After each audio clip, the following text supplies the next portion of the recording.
Well, thank you, Art, for leading us in that time. And as I said, I was a little conflicted. I am a little conflicted coming into this as we're walking through Genesis. This was, of course, something that we planned months ago and didn't have any idea the circumstances that we would be facing on this weekend.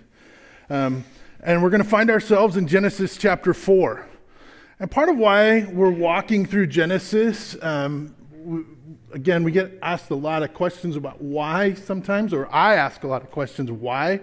Why do I do what we do? And part of our thinking in this is really kind of looking at, can we see things in a new way? Not changing the truth. We're not going to be bringing anything radically different or changing the truth, but when we look at things from a different perspective, we find new things. And one of the things that we talked about in our Sunday night thing, we talked about kind of the ways in which Western thought and Eastern thought are a little bit different. In Western thought, we typically look for the logical, practical, pragmatic, what's this we're going to do?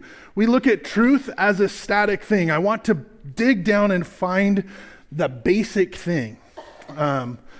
And Eastern philosophy and Eastern thought is a little bit different. Truth is a little more dynamic. It's not that truth changes, but truth is continually being unfolded. It's a learning process. It's a growing process to discovering truth. And so that's kind of the perspective that we're taking as we're preaching through Genesis is, can we take a little bit of a different look at these passages and see if there is some continuing unfolding of truth in this? And to come to this weekend, to face what we've faced this week and these months, and we're looking at Cain and Abel. Ouch. And so often we look at this passage and we look at Cain and Abel and we focus on Cain and his atrocities and the murder that he commits, and Abel and his loss. But today, as we begin to look at this, I really want us to kind of begin to take a little bit of a different perspective. We're preaching through Genesis, and you go back for a second if you can. I just want to do that overview. Yeah, one more. So we're kind of going through Genesis, and this is again we showed the video that talked about just kind of the overview of Genesis. This is a pictorial depiction. Same group did this by the Bible Project. And we're looking at Genesis, and it's kind of broken into two pieces. You've got the first 1 through 11, and then you got 12 through 50. 1 through 11 is looking at God in the world, origin stories. It's laying the foundation for these stories. There you go, Gwen, that was a good one. It's looking at the nature of God and the nature of humanity. It's setting the stage for this much bigger story that is going to be told. And that bigger story begins with these origins, but begins to have a very real, tangible thing when we get to chapter 12, and we see God begin to interact with Abraham. And so it's from that overview that we're kind of taking a look at that. And again, wanting to take a little bit of a different perspective. And so often as we look at these origin stories in the past, at least in my upbringing in the Western world, we look at the nature of man. And we don't often look at the nature of God in these stories. Or we just kind of brush over it really quick. Yeah, God's God, and let's look at how depraved humanity is. And that is true. And today I want us to try and change that a little bit. Now go on to that next statement. This is a statement by one of the teachers that we were reading, and I want us to use this to kind of set us up. He says, we've been taught to not notice the problems in Scripture. And that's true. How many of you know that there's a contradiction in the order of creation between chapter 1 and chapter 2? A few of us. Most often we don't necessarily look at that. There actually are different orders. And from our Western, we just kind of breeze over that. From an Eastern philosophy, they say when you read the Bible from an Eastern perspective, they say you want to notice the problems. Go on to the next one. Because the problems in the story are often the author's way to get us to dive in a little bit deeper. dig in a little bit more to this story. And so today I want us to try and dig in a little bit. As we begin to read through chapter 4, I want us to think about these two things. What are some of the similarities to what we've heard before? So often when I've read this story, I bring what I have read after this to the life of Cain. But if we read this as if this is the first time we're hearing this, we've already heard Genesis 1, 2, and 3, but we haven't heard anything else yet. So what are the similarities to what we've heard before? And then what are some of the problems that you hear in the text? Okay? So I want us to kind of go into it a little bit with this mindset. And with that, let's see what we end up seeing. And again, with that, what's the nature of this God that we're talking about? We're going to read starting in Genesis chapter 4. We're just going to read the first 16 verses. We'll kind of summarize the last part of it before we go on next week. But we're going to start Genesis 4, chapter 4, verse 1. Now Adam had sexual relations with his wife Eve. She became pregnant, and when she gave birth to Cain, she said, "With the Lord's help, I have produced a man." Now, sideline really quick. In this, it says, this is translated produced. In the Hebrew, this is a word that's actually more about attained, that she acquired it, kind of a thing. And actually, Cain's name is exactly that word. It's the word acquired. The Hebrews, when they read it, notice that Adam is strangely absent. He had relations, but it's God and Eve that did this, not Adam and Eve, kind of a thing. So it's kind of interesting. But Cain's name actually means to acquire in Hebrew. Later, she gave birth to his brother and named him Abel. When they grew up, Abel became a shepherd while Cain cultivated the ground. When it was time for the harvest, Cain presented some of his crops as a gift to the Lord. Abel also brought gifts, the best portion of the firstborn lambs from his flock. The Lord accepted Abel's gift, but he did not accept Cain's gift. This made Cain very angry, and he looked dejected. Why did Cain's get rejected? This is a question we ask a lot. We've probably one that you've read through. And Cain's a farmer, right? So he brought his best asparagus and Brussels sprouts. I'm with God. You reject that. No Brussels sprouts and asparagus. It is one of those, actually in the Hebrew text, we often, good and bad, we can think of in two ways. And again, from a Hebrew context, we can think of them in these two ways as well. We can think of good and bad as morally right and wrong, or we can think of good and bad as I like it or I don't like it, right? That's not a moral judgment. It's just simply I don't like asparagus and broccoli. Or I like broccoli. I don't like asparagus and Brussels sprouts. So I'm going to not accept that gift, but I am going to accept the gift of this lamb. It's a different perspective on reading this a little bit, but I wonder if that's some of what's going on here, because there's a problem in this text. Why are they even offering these offerings? God hasn't asked for these. This is where we often bring our what we've read later to the context of this text. But God hasn't asked for offerings. God hasn't asked them to bring things of tribute to him. They're doing this simply because they're worshiping God. They're doing this out of their own recognition of the Creator. This isn't a command that he has been given. But we know later he does command to bring offerings, right? Which also brings the question of why is Cain dejected? If he's just offering this and it's not a command that he bring this tribute, but he's doing it, so why is he dejected? Why does he feel the way that he feels? He brought his best asparagus and Brussels sprouts. Maybe God doesn't like Brussels sprouts. Yay, God. Why are you so angry, the Lord asks Cain. Why do you look dejected? You will be accepted if you do what is right. But if you refuse to do what is right, then watch out. Sin is crouching at the door, eager to control you. But you must subdue it and become its master. What does God actually say about Cain's offering? Not much. Yeah, I didn't like that. Just do what I ask.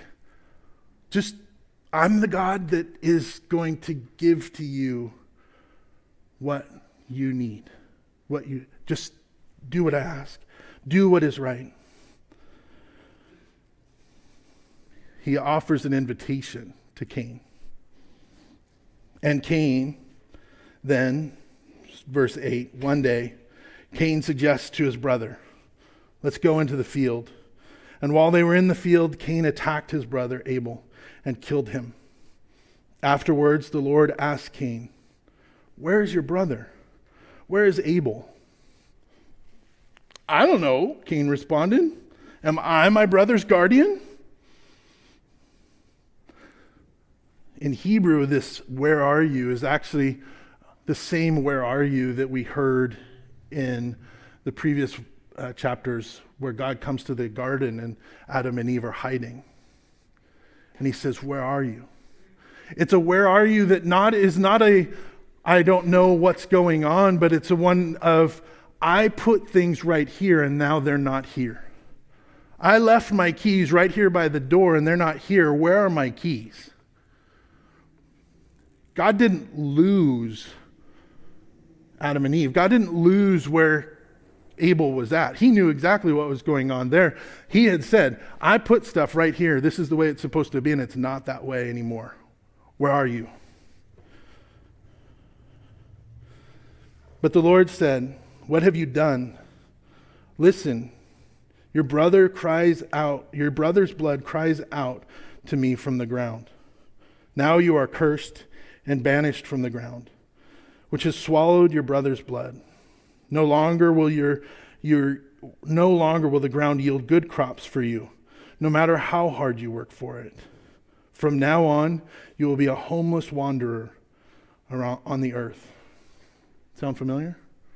Again, thinking back to things that we've heard before. Sounds very similar to the curse that God puts, that we hear after Adam and Eve's fall. Cain replied to the Lord, my punishment is too great to bear. You have banished me from the land and from your presence. I didn't hear that, but Cain says, you banished me from the land and your presence. You have made me a homeless wanderer. Anyone who finds me will kill me. The Lord replied, no. And it's interesting, punctuation, as we've translated that, we put a comma right there. No. Which means, no, that what you just said is not what I'm saying. Let me continue. So Cain says, anyone you've banished me from the land and from your presence. And the Lord says, no. For I will give a sevenfold punishment to anyone who kills you. Then the Lord put a mark on Cain to warn anyone who might try and kill him. So Cain left the Lord's presence and settled in the land of Nod, east of Eden. All right. Some of the similarities. What do we hear in similarities? What are some of the things that you heard that sound very similar to the things we've heard in the past? I referenced one of them. Any similarity? God doesn't reject Cain. Absolutely. Go ahead and flip over to my list. Here's my list. We see a sinful choice. Cain made a choice. God invites him and says, just do the right thing. And Cain makes a sinful choice. Out of that sinful choice, God comes, and I referenced that as we were reading through that. God comes and says, where are you? That sounds very similar to, again, Adam and Eve make a sinful choice. God does provide in the end. God doesn't distance himself from Cain. There is a curse that's there, and I think sometimes we need to explore what curse means. We're not going to dive into that today, but what is a curse? We often, in our Western thinking, think of it in terms of punishment. I'm not sure from a standpoint that it's only punishment. As a therapist, I talk a lot about consequence. And consequence is just simply the result of what happens. And as a result of this. So sometimes I wonder if the curse is something that God is implementing, saying, I'm going to add this as punishment, or if it's just simply God saying, if you do that, then this is what's going to happen. This is going to become your reality. Cain in this, well, let's look at some of the problems. What are some of the problems that you see in the text or here in the text? Questions maybe. Things that, wait a minute, that didn't make sense. Anything? Why were they offering sacrifices? God didn't ask for those sacrifices. Why was Cain's offering bad? We ask that one all the time. I've heard that one from the time I was little. Why was his bad? We can make inferences because God says, do the right thing, that something in what Cain did in his offering may not have been right, but God hadn't asked for these offerings. These were something in this. And so that's where I think in this text, taking a little bit of a different perspective on it, looking at it a little bit differently, why is it that Cain is bringing this offering, and what did he actually do? And then what is the right thing to do? How does this God respond and react in this? So a little bit of, again, let's kind of begin to put some of these puzzle pieces together a little bit. Cain's name means to acquire, right? Acquire is a word that implies that there's a dependence. I acquire an inheritance. That's not something that I do, it's something that comes to me. As a farmer, there's work that needs to be done, but ultimately I'm dependent upon nature to come, and I'm dependent upon the water, and I'm dependent upon the seasons, and I'm dependent upon all of this stuff that is really God's responsibility and God's, and I only then acquire the results of that. And Cain was the farmer. He was utterly dependent upon God and nature to attain his level of productivity, to accomplish what he felt was valuable. And again, this is a people who were coming out of slavery, who viewed their identity in terms of what they could accomplish. That's what they had been taught as slaves. You're only as valuable as the work that you can do for me, the bricks that you can produce. And here's Cain, a farmer who's completely and utterly dependent upon God to make that happen. And God didn't like his offering. Why was Cain dejected? Oh crap. Huh? God doesn't like me. I'm offering this, and God, I can't do anything different, but you don't want it? You don't like it? This fear begins to set in Cain's life. Fear that God is rejecting him. God is turning away from him and favoring his brother. God says, but do what is right, because if you don't, sin is crouching at the door. We see in Adam and Eve that they choose to be their own gods. This is the why. In this one, we see fear begin to creep in. We see fear begin to creep into Cain's life that this God is going to reject me and that is not going to accept me. And God says to him, no, I love you. I just didn't like asparagus and Brussels sprouts. That's not what I want today. I want steak. But I'm not rejecting you. You will be accepted if you do what is right. Just do what is right. Just do what is right.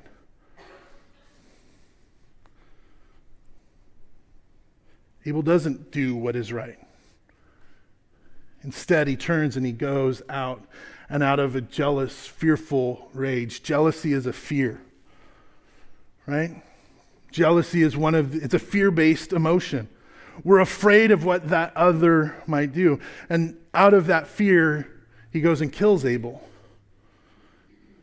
instead of staying. God doesn't banish him from his presence. Abel's actions move him away from God. What do we see as the nature of this God? In this story, we're not accepted or rejected on how perfect we are. We are only asked to trust in him and his way. He is the God who will provide. He is the God who has created and knows the way. He's just simply asked, will you trust my story? Will you trust me and do what I ask you to do? Will you do it the way that I designed it to be? Will you let me be the God, and will you do what is right? We still see the nature of God in this story that way. We see in this the nature of humanity still doing things our way. In this one, I think we especially see this jealous, insecure, fear-based, that we're going to be rejected somehow. That we're trying to measure up by our achievements still. This isn't to say that we aren't supposed to do certain things and that God doesn't ask. He does ask us to do certain things, to do the right thing, and he tells us what the right things are. But in this, he's really asking that question. He's giving the invitation, will you trust me? Will you trust that that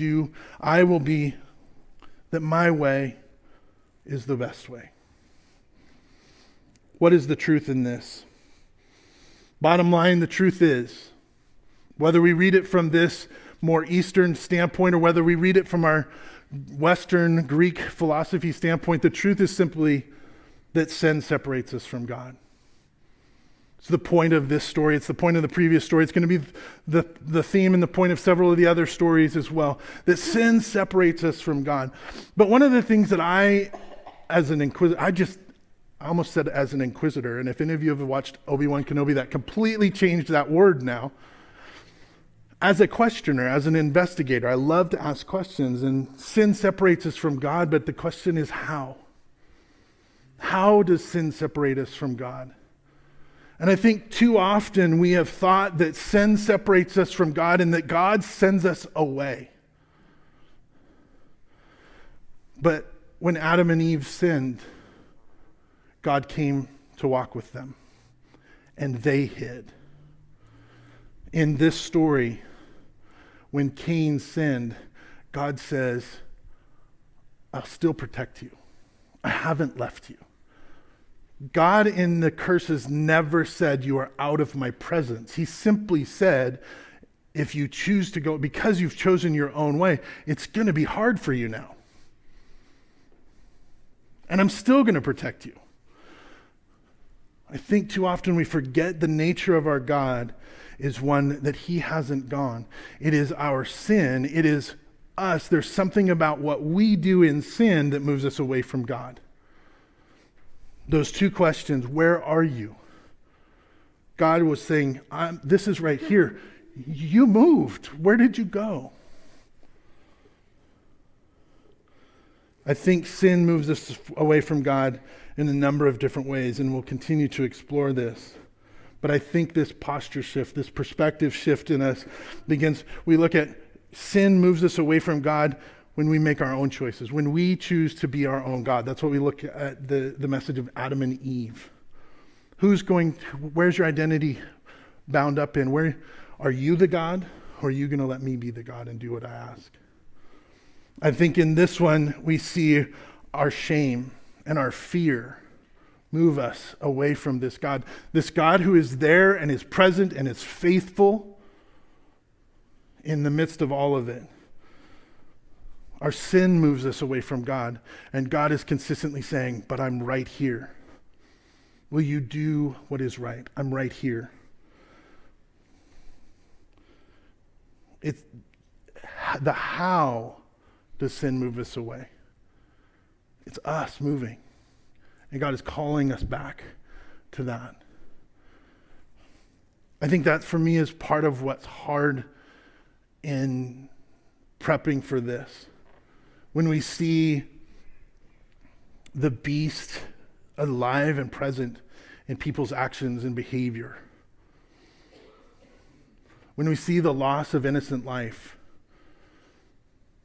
where people are choosing those things and walking away from the God that says, but I made you and I love you and I created you and I'm right here. Will you come to me? That's what we're here to not only celebrate, but when we walk out of here, we have to proclaim. That has to be more important than anything else. There is an answer. There is a God who loves you and has not gone anywhere. You are not alone in this life.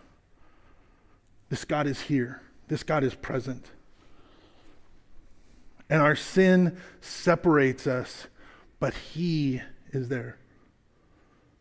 And He wants us to do the right thing. He simply asks, will you let me be God? Where will you put your identity? We're going to close, and as the worship team comes, it was interesting to me as we sang through those songs. That first song that we sang today, I think says a lot of these same things.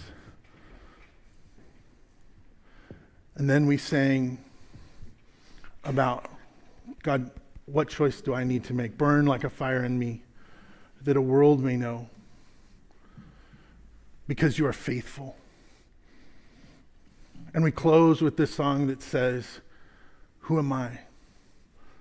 Are we going to tame the beast? Are we going to live into our animalistic instincts and just do what we think is best? We're the God of who we say that we are. Are we going to let our fears and our shame drive our choices? Are we going to allow ourselves to tame that beast, to live out, I think, some of our godly image? As we look at the nature of this God moving forward, we're going to see some things that God knows. We talked about it last week. God knows when to say enough. We have the ability to say enough, to make the choice, to make God the God of our life. And that's all He wants. That's all He wants. And He's right there.